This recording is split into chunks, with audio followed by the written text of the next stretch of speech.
business aspires global expansion. Some have abundant capital, but not a right project to invest, and somewhere a promising startup is struggling without the cash.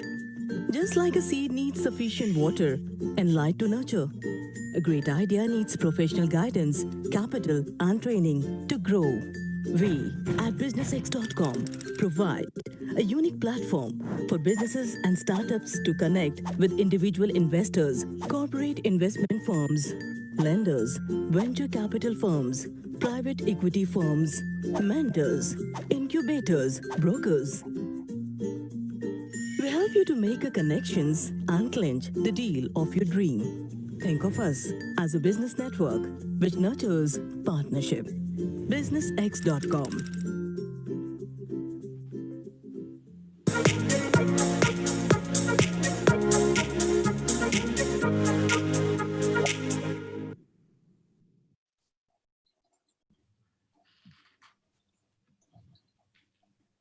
Hi everyone, this is Sonali. Thank you all for carving out some time for attending today's webinar on the episode 22 of the Business X Learning Series, Invest, Scale, Value and Exit.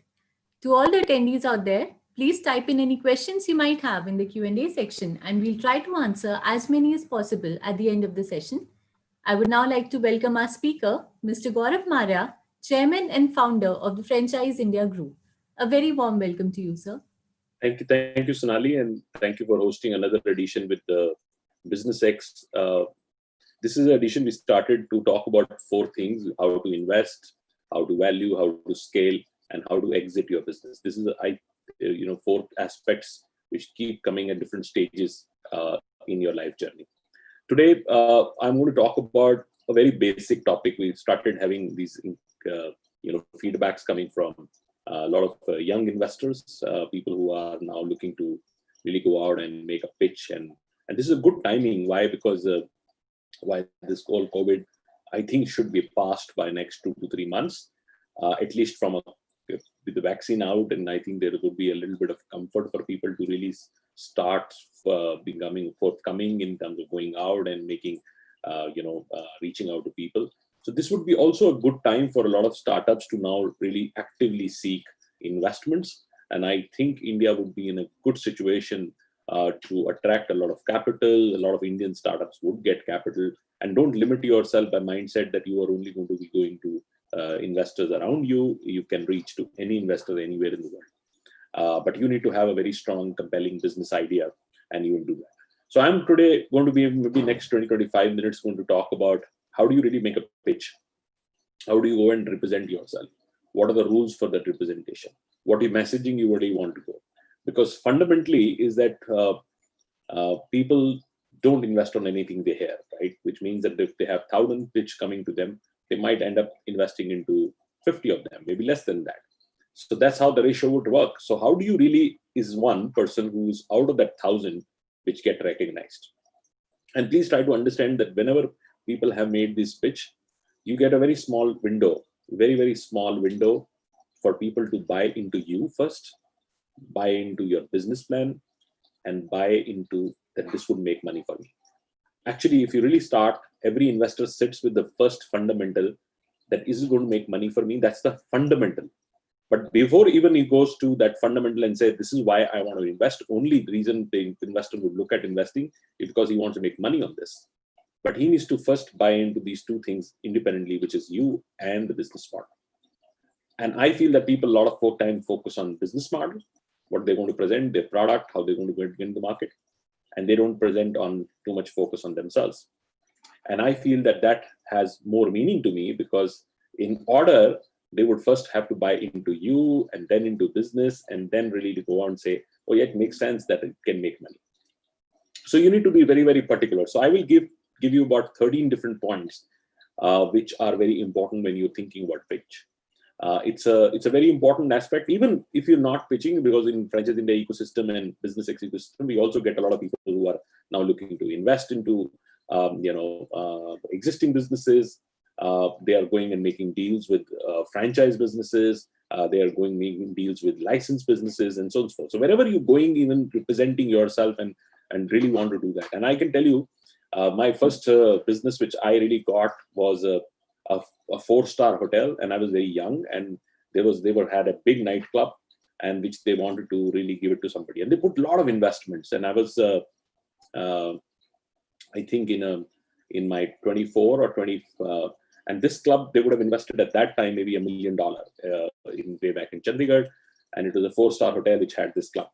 And I saw an advertisement, and saw this advertisement says, we want to have an operator with somebody who can come and take that club and run that club. And I wanted to, obviously every young 24-year-old wants to run a nightclub. And I had no experience. I had nobody with me. I had no clue what I'm going to do. And I went to meet this owner of this hotel, and he was a little bit rough guy, and he obviously is the owner of this hotel. And he gave me exactly 10 minutes. And this 10 minutes was very important for me to really go and represent and say why I would be the best operator for this club, and how can I turn around and make sure that everybody who's of this city really comes there and do this and that. And I actually practiced it, and I practiced it so well that next day when he gave me a chance, and I know a lot of other big restaurant operators were eyeing on this, and because it had everything, it had licenses, it had liquor licenses, it has beautiful setup, it has phenomenal parking, everything was right for this place to really be very, very successful. So a lot of seasoned guy went with a little bit of arrogance, and because they were also very strong, they were very popular, and I went with the plan I had for that place. I never wanted to really talk about what I did because I had nothing to show, because I had nothing which was available. And I went and what I'm going to do this. And I think the owner really saw purpose. He saw the clear purpose that this guy is not about really what he's done in past, and not, I think he has all that. What he has is this, and he's putting every bit into this, and he will put his best to make sure this is done. Other people have plan B, plan C, plan D. He has only plan A, and he wants to make this work. So sometimes another big starting point is that if you go to somebody and represent that, you need to show that this is your only plan, and this is what you are putting your best and everything on it. When people see that your commitment and see that where you're coming from, they value that. That's where it really starts. So let's get started on the 13 points, which are very important. First is pitch are normally very short, and it should be like that because it's a pitch. That's what it's called. So you don't have to really ask for more time. You need to really understand that this is about 10 minutes, which you would get with the investor, absolutely peaceful hearing. And after that, he's not even attentive to what you're trying to say. And a lot of people want to drag it. They want to request for more time. They want more elaboration. But truth is, you have the 10 minutes, and 10 minutes is good enough. Rather, I would say, if you start a pitch and say, I have this next 10 minutes which I'm going to present, and you actually finish it in 9 minutes. And you're watchful, and you train yourself, and you practice yourself and doing that. Another thing which you need to do is, if a lot of times you say, this is what I want to present last, that means it's last. You don't drag it. So I feel that a lot of people get offended by you not respecting their time, or not really trying to do that, or dragging this, or putting too much of focus on emphasis on few things which doesn't make sense, maybe making a lot of sense for you, and you really want to do this piece.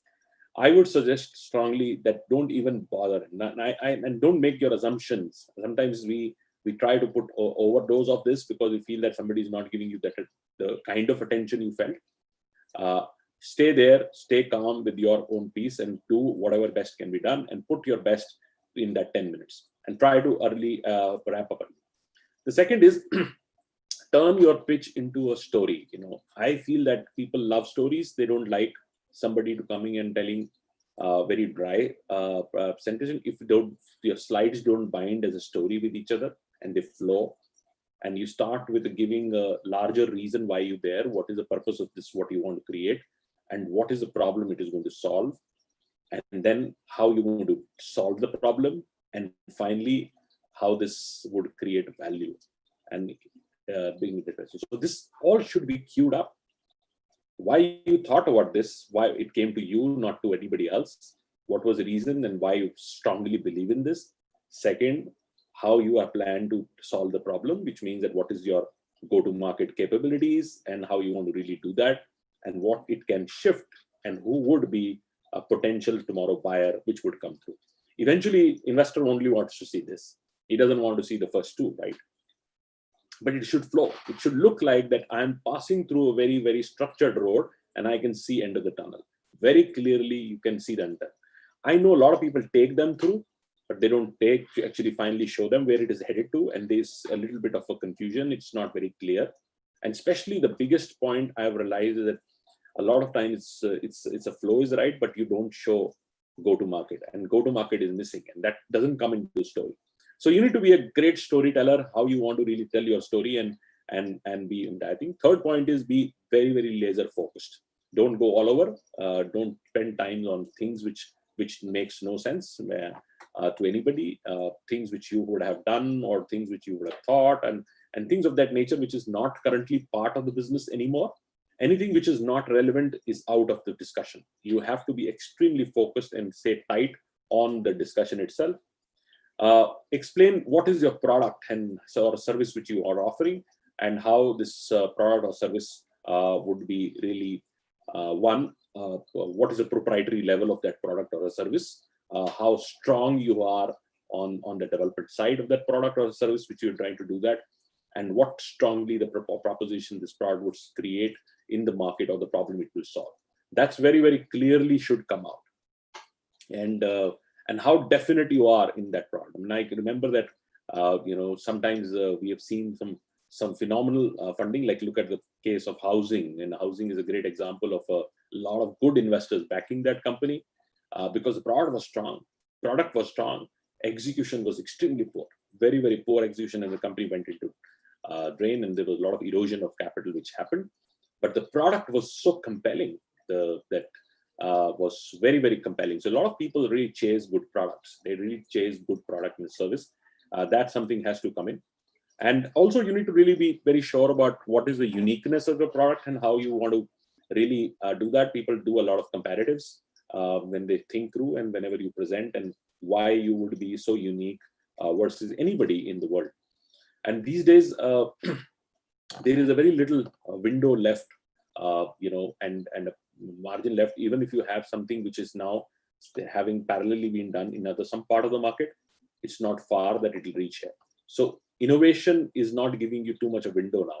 So you really have to think through that how you would show that your brand and your product is extremely compelling. Now, again, the next point is the sixth point is that how you would go and what is your target audiences? What exactly is your target audience? Who is your audience? Who's your customers? How you would be able to demonstrate. If you have some kind of a sample size on that, then it is even better. But you need to really be sharp enough in terms of your target audience. I don't like people giving a very wider piece. It confuses, because then you're trying to address and make everybody happy. That doesn't work anymore. I will say keep it as niche as possible, keep it as sharp as possible so that you are able to do that. Now, seventh point is where I would really put my maximum focus. And I did in 2017 a 20-city roadshow for startups. And I was part of I used to go every city, and I used to involve locally angel funds. So like Calcutta, we would do a Calcutta Angels and somebody in Delhi. And then we did a gala in IIT in Delhi, a big function where we got Akshay Kumar and other people to come down, and we gave about the first award of a startup was getting good reward. But I had an opportunity to really go out and do about, I think, 750 different pitch. And I can tell you, I was always very impressed by people who had a great product. I still remember, somebody came in an organic side, the clothing and things of that nature. So every time I would get very strong product and a very poor go-to-market capability. They would have no idea how this product can go to the market. And that's exactly is frustrating to me, because people spend a lot of time in understanding the product and design and other things and doing the prototype, but they have no clue how they would bring distribution to it. And today, I think if you're not having strong go-to-market capability, you will not be able to get the results. Now, eighth point is essentially about your revenue model, how your revenue model would be done. And this also is sometimes explained in a very vague structure. It's not very clear. And how you're going to be taking the company, what kind of revenues we can expect, where the revenues are going to come from, why we feel that this channel versus that channel will perform better, And all that pieces is very, very important. The revenue is now, particularly these days, because startups, especially when they're getting early stage investments, investors are nervous because they know that if they're not having a firm timelines on revenue started flowing in, they might be in a danger. So you need to really be sure that you are able to not only define it, but you are absolutely firm on your revenue model. Now we start on some of the other aspects which are also equally important, because as I said in the initial starting, that it's actually a combination of three things which a pitch should do. One is buying into you, second your business model, and third is how can you demonstrate me that this is going to make money. These are only three things which you would need to carry, and you need to be very sharp. If you're given 10 minutes, 3 minutes, 3 minutes, and 3 minutes, that's the game of a pitch. So now if it is all about you, then I would presume that how you really represent yourself, how excited and how passionate you are, because you cannot fake passion. And this is something which really comes out, and most of the times it's not said, it's not presented, but they would sense it. How excited you are, how enthusiastic you are about your opportunity or the business you want to get into. If that comes in very, very clearly, then I think the investors are normally very impressed. And to complement that, you need to look good, you need to dress well, you need to represent well, and so on and so forth. Every smallest thing really works. And a lot of people actually counter me that this doesn't work. But I tell you, it works. It works because your personality is your window. And anything we do in life, there would be something people would really judge out of your personality. And this can be not dependent on that, but our biggest example today, and sometimes it's criticized also in the social media, is our great Prime Minister. If you look at him, I always have seen him. He's one of the best dressed man. He carries himself well. It's not for flaunting and what he can do. He can, at his position, he can do entire thing, but he's representing a nation. He needs to be a very well dressed man. He has to be most presentable in that thing, and there should be no shame on doing it. He's doing actually a duty. It's his duty to be really rightfully presented. He is not representing. He's representing one of the powerful economies of the world. India is going to be, and he's headed towards the third largest powerful economy. He's not going to represent poverty.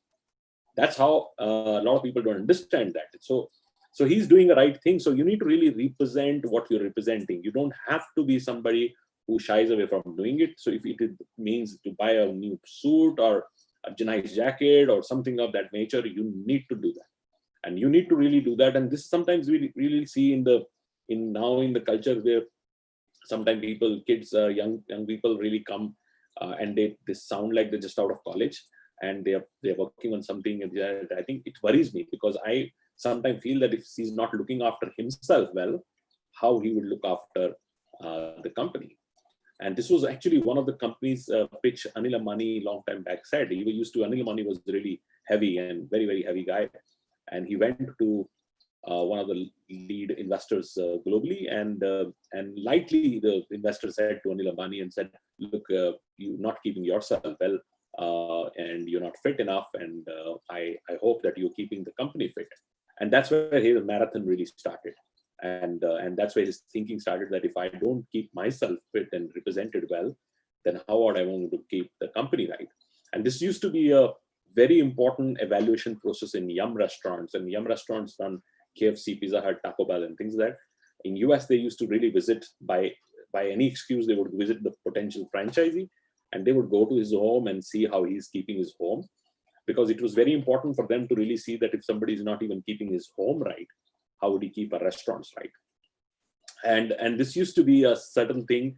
Earlier they used to do that, but now they don't do it, because it's getting into people's personal life, and things of that nature is not so appreciated. And that's why they really started sharing that we used to do it not for the purpose of just barging into somebody's home, but essentially finding out how you are inclined towards hygiene, safe, cleanliness, and upkeep of your environments, and so forth. So it's one of the important areas needs to be done. 11th is practice it. Just don't overcommit yourself, estimate yourself. Practice your pitch. You need to really go out and practice, and then go out and represent. 12th 12th point is anticipate all the questions beforehand. You cannot be somebody who doesn't answer, especially the tough questions, right? Because you always know what tough question can hit you. And you always know that people can question you or pull you down on the numbers or projections or things of that nature, or any kind of platforms you're really doing it, you've not studied them well, right? So if I come to you and say, look, I'm going to be, how are you going to distribute? I say, I will use platforms like Amazon to really take my market to the entire thing. But I don't know how Amazon works and why Amazon would do it and what margins I need to shell out and things of that nature. If I don't know that in depth, then you can be caught. You can be caught on areas which you're taking a lot of claims, because most of the times you're making projections and claims and say, oh, this happens and then this would happen and this would happen. So if they are not connecting the dots and they are not connecting as we go along, then it can be a serious problem. And finally, show them the exit. This is the fundamental. This is where the end point is. This is cherry on the entire cake. You can build the cake, but you need to really see the cherry. Where is the cherry? And that cherry is show the exit. Clearly tell them that this is where, and this timeline, this exit would happen. And what is the exit meaning to you? Is it going to be another investor who would come and acquire the company? Is an acquisition which would be done, or are we going to do another round where the earlier investors can find the entire thing, or any other answer which you clear is logically available for the kind of investor you're getting in and his appetite. Also study the investors you're going in. Understand what they have seen in past, their success stories, their failures in investments they've done. So their success stories would tell you a lot of things in the way they would have attempted, why they would have attempted, and if they've really made that. If I was an investor and I've really done well in something, you already know me very well. I think investors are more predictable than entrepreneurs who are pitching. Actually, it's the other way around. You are very, very clearly, you can predict what this guy is all about. You know how he reacts. These days, in courts you go, the judges are very predictable, because and all the lawyers, senior lawyers who know if this goes to this bench, this is the kind of reaction he can have, because they have seen the trends in past. They have really seen the trends in past with them. And that's where they would really change the strategy. They know what to highlight, what needs to be, and I think what he would normally like to hear. So do your homework. Do your homework on a lot of things on your investors which you're going to pitch. But my message now is that start pitching. This is a time where the markets are opening up, and if you have a good startup idea and if you have a good model, this is a time now to start this. Why we took this as a point? Because we feel in last 6, 7, 8 months, the overall excitement for entrepreneurs to go out and hit new investors has gone down. And because they don't estimate that this is a time where a lot of investment will find, I think I can tell you this is all opening up, and it will become even more aggressive in the next 2 quarters. So if you have a good, brilliant idea and a business model, start looking out for reaching out to investors and start making your pitch to these investors. BusinessX also continuously does a lot of these pitching sessions where you can be part of it, and you can also use and do that. And if you have any other need from BusinessX in terms of valuation or help on resales of a business, that also BusinessX would do. So over to you, Sonali. If you have any questions for me, I will be more than happy to take a couple of minutes more questions, and then we can close this session. Sure. So thank you so much for another great session, Gaurav sir. We have quite a few questions lined up with us. So I'll just take up the first one. The first question is, if I meet an investor in a networking event or manage to connect with them over a call, is it right to seize the opportunity to pitch my startup idea to them, or a very formal setting like pitch rooms organized by various firms are the right way to go to approach an investor? Good question. So it purely depends on the investor's mindset at this moment, and I would say the whole word elevator pitch came from elevator. Why? Because you take an opportunity to present in elevator also, and so the fundamental is that you should never have a problem in terms of when you want to really present. You can present anytime, but don't go into it. Offends people if you don't take their permission. So that's something which I'm a strong believer. While we all hear this food of, I think that people have done elevator pitches and got this and that piece. But these would be 1% of the chances, but 99 happened in the boardrooms where you were formally presenting. So a lot of people actually talk about the odd things that happen in life and they become more popular, but actually 99 are structured pitches.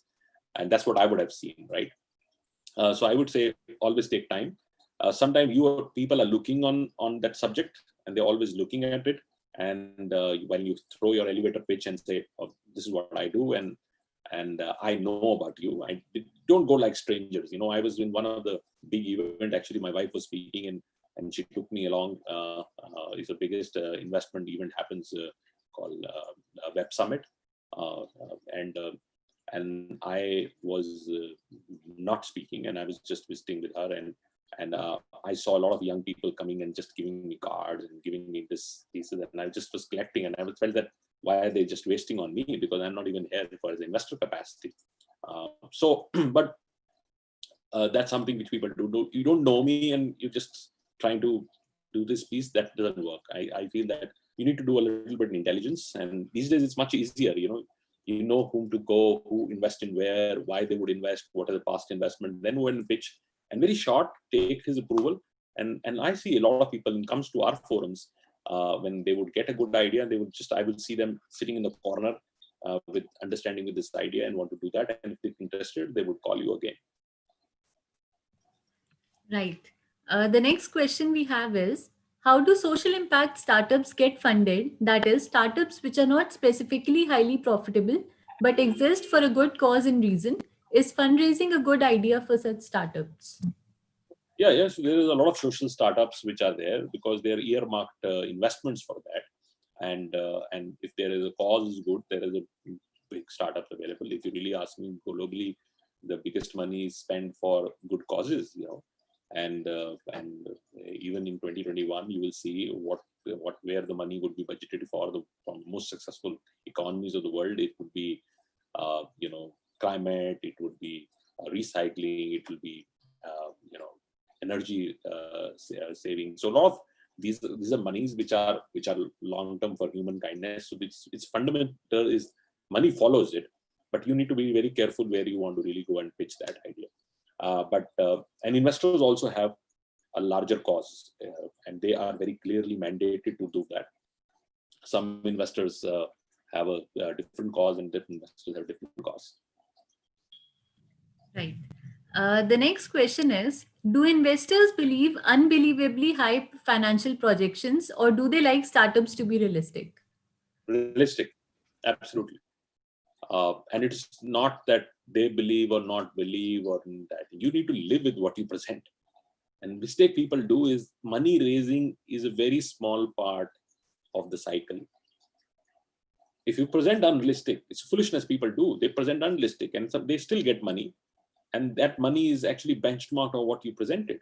And they lose most of their shareholdings. And I've seen investors, original founders, reducing to 2%, 3%, 5% of their shareholdings because they were unrealistic. They put the future projections, and the investors are sharp. They would put and hold you for future projections. You don't reach that, they would change the equation of disproportionately their equity holding. And disproportionately equity holding would mean that they would take a larger shareholding now in your business. And this can really take your company away. And a lot of these founders suddenly surprised and then they are not part of the company. Why? Because of the projections. Wrong projections. Sometimes investors are sharp, they're sharks rather. So they actually see between the eyes. They know you're claiming here, but your hair, this is also good. But because you're claiming here, I go with this. And if you don't reach there, I'll change my shareholding proportionate. And that's something which you have to be realistic. You need to be realistic. You need to really see what you're offering and why. If it doesn't happen there, what are the circumstances you can get into? Absolutely. The next question we have is, how should we differentiate our offering from competitors in case our product or service is in itself unique? If your product or service is unique, then how you compare with competitors?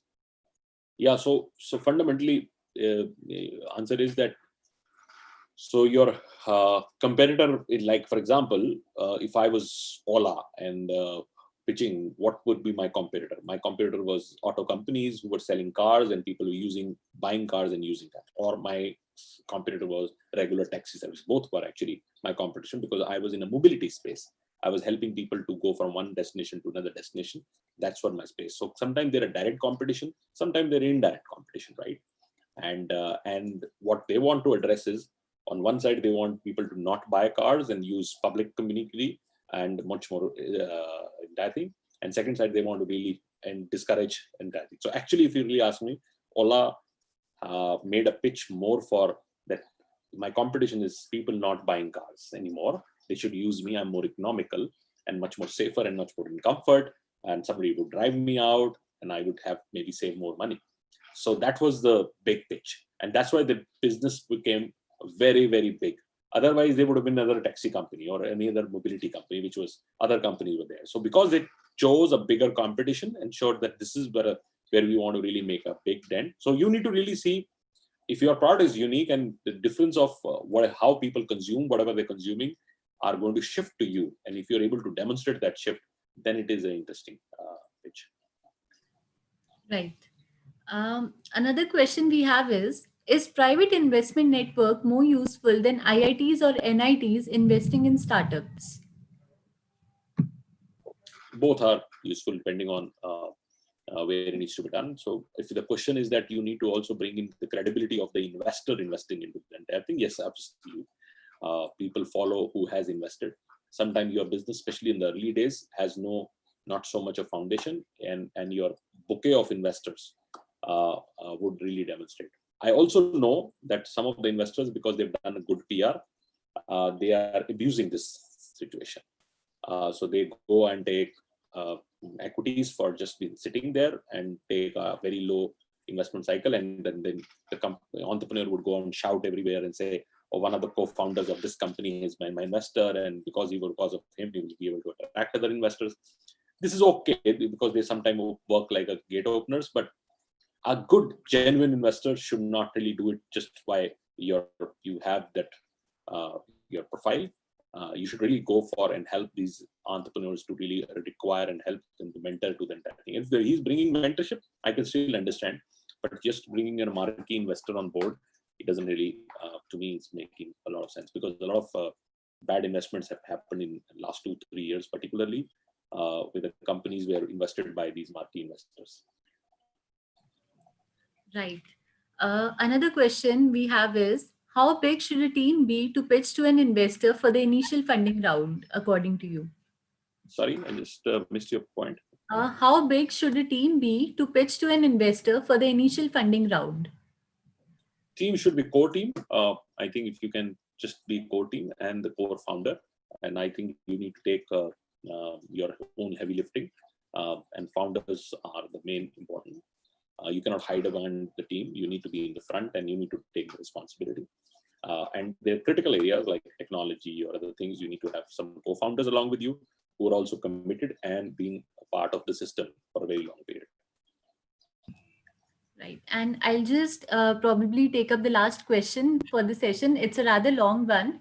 So the question is, I have come across a couple of investors for my pitch. They both have shared very different pitch formats and asked us to remake the presentation in the given formats. Now, the format they have given states only one slide for multiple subjects like marketing strategy and capital justification. We were ready with a separate presentation for that. And now are not able to compile all of that in just one slide. Also, they all have a common question for which we are not able to come up with the answer they are looking for. The question is, why should we not dislodge your position from the firm? Yeah, sure. So I think this is happens all the time, where somebody would ask for what they would like to hear and what somebody else would like to hear, and this is a difficult proposition. But there is also another thing: what you want to tell. So while you try to accommodate what they want to hear, but you need to really go out and tell your story, and it has to be complete. And I know a lot of times you get deviated because somebody wants to hear you something, and you stick to that part and don't tell the whole picture. It's like somebody wants to really see one side of the painting and doesn't want to see the full painting. actually is to me wrong, because he might presume that he knows the balance side of it and wants to see only this part, which is sometimes can offend somebody and say, I told you only I want to see this, but not this. But truth is, you want to be smart enough to really show the full painting. So if you're not getting an opportunity to show that, I can tell you without even making, I think you will not get there. So you need to really do that. While time is fine, if the argument is that he doesn't have time, that he wants you to do all that one slide. One slide, when a person tells you, is not that he cannot want to see second slide or third slide. He has a limited window. He wants to give you 5 minutes. So you need to be smart enough that you want to use that 5 minutes creatively to show the full picture. And picture is you, business model, and how he makes money. 3 things.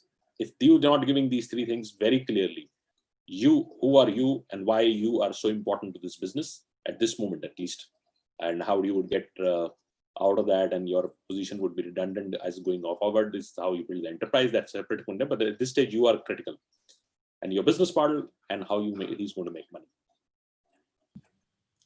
Absolutely.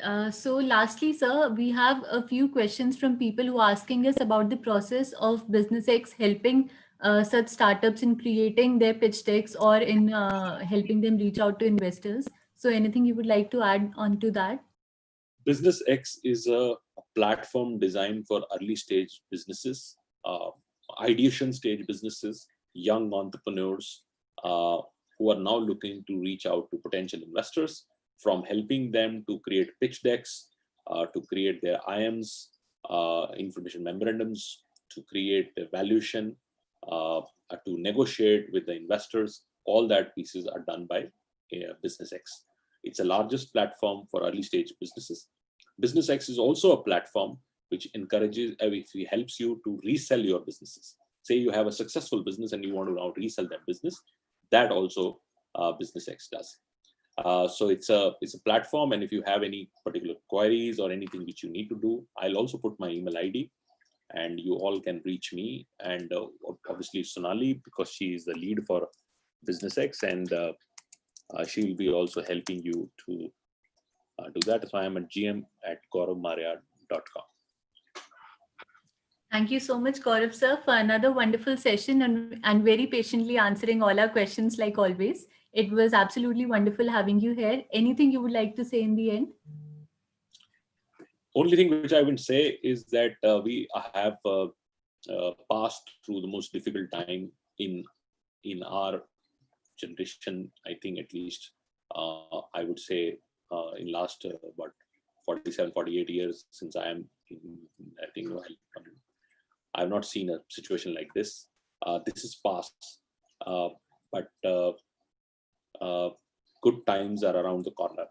And if you really having a good idea and a business model, this is your time to really hit out. Don't wait, because you will miss out the opportunity what it present you. So this would be, the next 2 quarters would be very, very important, and you need to not miss that opportunity.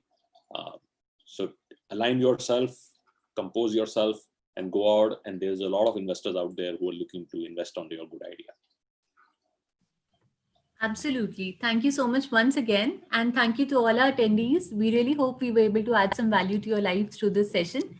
And we'll see you next time. We have this session every Saturday at 3 o'clock. So please tune in next Saturday at 3. And thank you so much, Gaurav sir, once again.